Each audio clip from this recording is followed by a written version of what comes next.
leaders and functions. Anything come to mind when we ask for a finance strategic moment? Um, yeah, let me tell let me tell you this story. It's a story about understanding customer value, and cost is not the only driver, right?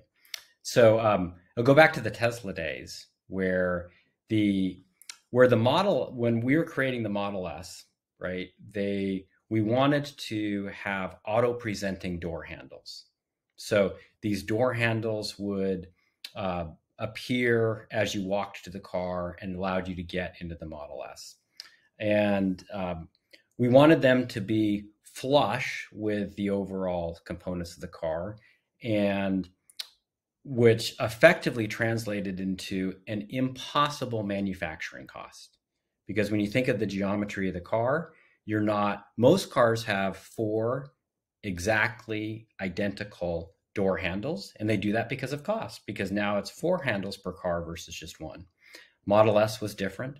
They were all, originally in the day, they were all milled out of aluminum, right? They were all had a precise geometric shape that had to be fit into the door. And then they had to, in the space of, maybe 6 inches, had to actuate outside of the door. And so you can start thinking about it from an engineering standpoint, incredibly complex. Okay, incredibly complex to make, incredibly complex to do, incredibly complex to install on the vehicle, right? So a financial analyst comes in. Financial analyst comes in and says, wait, I've got a great idea. Let's make them all the same, right?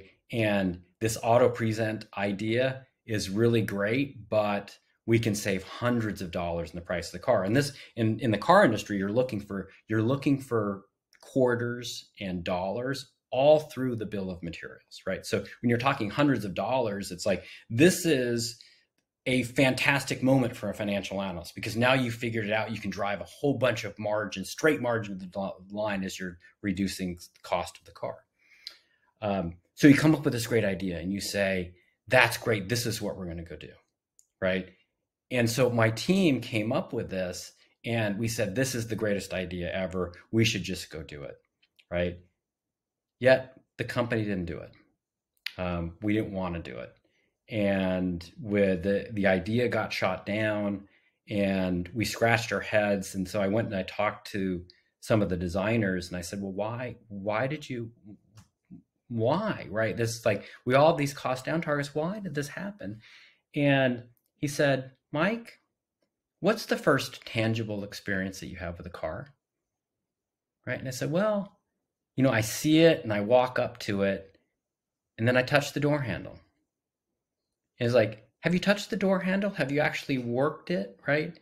It's the car welcomes you, right? And it makes you feel that it's unique and it's going to be a delightful experience. And that's what we were trying to create. And so I went back and I thought about that and I said, you know what? I just learned a lesson. I learned a lesson that in product design and focusing on the customer and what the customer was going to do was going to help drive our overall sales. And that was the most important thing, not my cost. So I tell that to FP&A people and saying, like, listen, your spreadsheets can tell you a whole lot about the car and about sort of what you should do, a whole lot about any business situation. But focus first on what the customer impact of your product is, right? And make sure you include that lens into the customer, into your analysis. It's going to help you make a better decision, because now people are writing and blogging about the Model S door handles, and people really love them.